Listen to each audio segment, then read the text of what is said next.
Hey everyone, welcome back to movies world.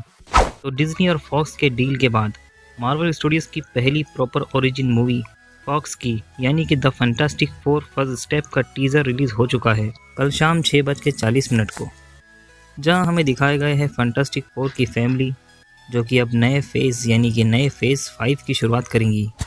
वैसे कुछ खास डिटेल नहीं थी टीज़र में, पर जो खास बातें हैं आइए हम उसी पर नज़र डालते हैं। पर वीडियो शुरू करने से पहले एक छोटी सी रिक्वेस्ट, अगर आप हमारे चैनल पर नए आए हैं तो हमारे मूवीज़ वर्ल्ड चैनल को सब्सक्राइब करें और बेल आइकन को ऑन करें। इसके डायरेक्टर और मार्वल के हेड केविन फाइगी ने कंफर्म करके बता दिया था कि ये मूवी एक अल्टरनेट टाइमलाइन अनटोल्ड यूनिवर्स का हिस्सा होंगी, ना कि एमसीयू की सेक्रेट टाइमलाइन का। अब इसमें एवेंजर्स एग्जिस्ट करते हैं या नहीं वो नहीं पता, पर इसकी टाइमलाइन 1960s की होगी, जो कि एक रेट्रो फ्यूचरिस्टिक यूनिवर्स है। ट्रेलर की शुरुआत में हमें दिखाई जाती है वेनेसा किर्बी यानी कि सू स्टॉर्म जो इनविजिबल वुमेन है, Reed Richard, Ben Grimm the thing और एक एडवांस रोबोट जिसका नाम है हार्बी। यहाँ हमें बैक्स्टर बिल्डिंग भी दिखाई जाती है जो कि फैंटास्टिक फोर फैमिली का बेस है, यानी कि जैसे एवेंजर्स के लिए एवेंजर्स टावर, यही से ये वर्ल्ड पर नज़र रखते हैं और एक्सपेरिमेंट भी करते हैं और यहीं रहते हैं। यह रीड की बातों से पता चलता है कि इन लोगों को इनकी सुपर पावर्स स्पेस के किसी मिशन पर जाने के बाद मिलेंगी, ठीक वैसे ही जैसे पुरानी दोनों फैंटास्टिक फोर मूवीज़ में दिखाया गया था। यहाँ हमें सू स्टॉर्म की इनविजिबल पावर्स देखने को मिलती है और ह्यूमन टॉर्च भी है फुल एक्शन मोड में, और द थिंग को तो दिखाई दिया है। पर यहाँ गौर करने वाली बात यह है कि यहाँ पर हमें रीड रिचर्ड की स्ट्रेचिंग की पावर्स नहीं दिखाई गई। मुझे पर्सनली वेनेसा किर्बी सू स्टॉर्म के रोल में एकदम परफेक्ट लग रही है।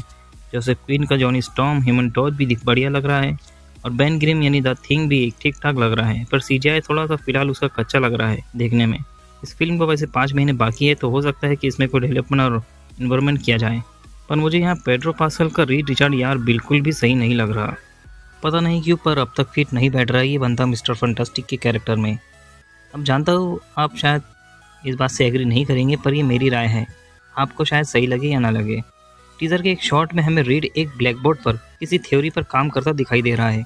इसे ठीक से देखने पर मैंने गौर किया कि ये मल्टीवर्स के 2 अर्थ से रिलेटेड है, यानी एक डायमेंशन से दूसरे डायमेंशन का रास्ता, इस पर रीड काम कर रहा है।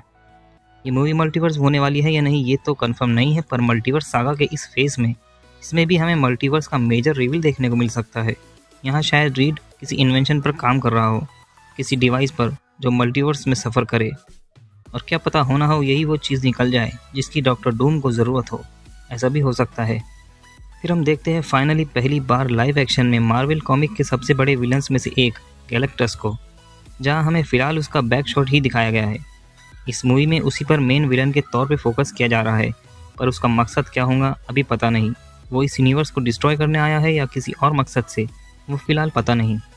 अगर आपको लगता है कि गैलेक्टस यहाँ बहुत छोटा दिख रहा है तो आपको बता दूँ कि वो इस अर्थ के हिसाब से साइज़ से आया है और वो अपनी साइज़ को छोटा बड़ा कर सकता है जैसे चाहे जितना चाहे, पर अर्थ पर उसे इसी साइज़ पे आना होगा। लेकिन फैंस को अब ये टेंशन है कि इतना बड़ा विलन एक ही मूवी में वेस्ट ना हो जाए। गैलेक्टस जैसे कैरेक्टर को एक बड़े स्टोरी आर्क में एक्सप्लोर करना चाहिए, और लगता है यहाँ सिर्फ एक इंट्रोडक्शन दिया जा रहा है। दोस्तों, इस टीज़र में हमें जूलिया गार्नर की सिल्वर सर्फर नहीं दिखाई गई है कहीं पर भी, ना ही उसका कोई फर्स्ट लुक और ग्लिम्स मिला है। मार्वल स्टूडियो शायद उनका रिवील लास्ट तक सीक्रेट रखना चाहता है।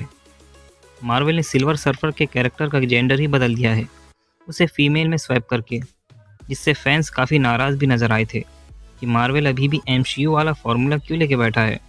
पर जूलिया गार्नर की सिल्वर सर्फर का जेंडर स्वैप होना मुझे लगता है मेजर पार्ट होगा इस मूवी का। और भूलो मत, ये सेक्रेट टाइमलाइन नहीं है बल्कि एक अल्टरनेट यूनिवर्स है। अब देखना यह है कि ये सब अवेंजर्स डूम्सडे और अवेंजर्स सीक्रेट वॉर्स और हमारे अर्थ 616 के एवेंजर्स से कैसे मैच होगा। और अब बात करते हैं आरडीजे के डॉक्टर डूम की। तो दोस्तों, आपको बता दूं कि तगड़े सोर्सेस है कि इस मूवी में आरडीजे हमें डॉक्टर विक्टर डूम के रोल में कैमियो करते दिखेंगे। जी हाँ, इसके डायरेक्टर यानी मैट शैक्समैन ने कुछ महीने पहले बताया था कि हम डॉक्टर डूम को डायरेक्टली एवेंजर्स डूम्सडे में अपीयर होता हुआ नहीं देखेंगे, बल्कि वो उस मूवी से पहले ही किसी फेज में अपीयर हो जाएगा। तो मुझे लगता है इस मूवी से बढ़िया और क्या हो सकती है उसकी एंट्री, क्योंकि फैंटास्टिक फोर की स्टोरी ही है डॉक्टर डूम से जुड़ी हुई। चाहे बात करें सू स्टॉर्म या रीड रिचार्ड की, तो दोस्तों ये तो पक्का है कि आरडीजे का डॉक्टर डूम हमें इस मूवी में दिखेगा, भले ही एक छोटा सा कैमियो हो या पोस्ट क्रेडिट सीन या एक ग्लिम्स, पर यहाँ दिखने के चांसेस उसके काफ़ी स्ट्रॉन्ग है। और सच कहूँ तो आरडीजे के दिखने के रूमर से ही ये मूवी देखने के लिए फैंस पहुँच जाएंगे। मार्वल को मार्केटिंग की भी ज़रूरत नहीं पड़ेगी, क्योंकि हाल फिलहाल के प्रोजेक्ट्स का हाल तो आपको पता ही है, जैसे captain America brave new world काफ़ी ही कम हाइप है इस मूवी की, इंडिया में भी कम हाइप है। सबसे बड़ा सवाल यह है कि फैंटास्टिक फोर की कहानी एमसीयू की सेक्रेट टाइमलाइन और मल्टीवर्स सागा से कैसे कनेक्ट होंगी। क्या ये मल्टीवर्स का पार्ट है या एक अल्टरनेट यूनिवर्स जिसमें मल्टीवर्स का कॉन्सेप्ट इंट्रोड्यूस किया जाएगा। अब तक ये कंफर्म नहीं है कि ये मूवी मल्टीवर्स एक्सप्लोर करेंगी या नहीं, लेकिन एक बात तो पक्की है, ये मूवी एमसीयू और सीक्रेट वार्स की तरफ से एक इम्पोर्टेंट स्टेप होंगी। तो ये था फैंटास्टिक फोर फर्स्ट स्टेप के टीजर का ब्रेकडाउन। जूलिया गार्नर का सिल्वर सर्फर, आरडीजे के डॉक्टर डूम और गैलेक्टस जैसे बड़े कैरेक्टर्स को देखने के लिए फैंस की एक्साइटमेंट काफ़ी हाई लेवल पे है। अब देखना यह होगा कि ये मूवी अपने एक्सपेक्टेशंस पर खरी उतरती है या नहीं। फिल्म रिलीज़ हो रही है इस साल 25 जुलाई को, यानी डीसी की सुपरमैन के 2 हफ्ते के बाद ही। ये साल मूवीज़ लवर्स के लिए काफ़ी ज़्यादा खास और एक्साइटमेंट होने वाला है, क्योंकि कंटेंट बहुत ज़्यादा है इस साल। चाहे बात करें मूवीज़ की या शोज़ की या एनिमे की, इस साल कंटेंट अच्छा प्रोवाइड होगा और हम कोशिश करेंगे अब सभी को कवर करने की हमारे इसी चैनल पे। फिलहाल तो मूवीज़ के ट्रेलर्स का आना शुरू है, जैसे मेगन 2.0 का ट्रेलर आया है और फाइनल डेस्टिनेशन ब्लड लाइन का भी ट्रेलर आया है, जुरासिक वर्ल्ड और भी कई सारे मूवीज़ और सीरीज़ का ट्रेलर्स आना बाकी है। हॉलीवुड कंटेंट के लिए हमारे मूवीज़ वर्ल्ड चैनल को सब्सक्राइब करें। ये ब्रेकडाउन अगर पसंद आया हो तो इस वीडियो को लाइक करें, शेयर करें, और अगर मुझसे कोई डिटेल मिस हो गई हो तो मुझे नीचे कमेंट्स करके ज़रूर बताएं। कमेंट सेक्शन आपका ही है। मैं मिलता हूँ आपसे अगली वीडियो में, तब तक के लिए हमारी दूसरी वीडियोज़ को चेकआउट करें एंड थैंक्स फॉर वॉचिंग।